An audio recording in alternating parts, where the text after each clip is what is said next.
Springs might need to be replaced for a number of reasons. Today we're going to go over if a spring just falls out, how we replace it. First thing is identify what key needs to have its spring replaced. You can see this key just flopping here and the spring is completely missing. First, let's go over the tools that I'm going to use to replace the spring.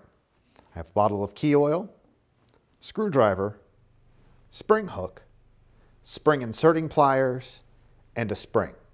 Now I'm going to remove the key. Since this key is a pivot screw, it has a screw on either side. So I'm going to need to remove both before I can remove the key.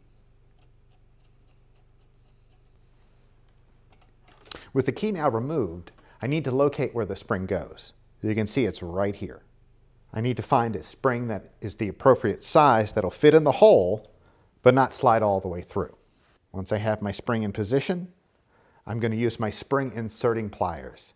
The notch here allows the spring to pass through while we press the spring into place.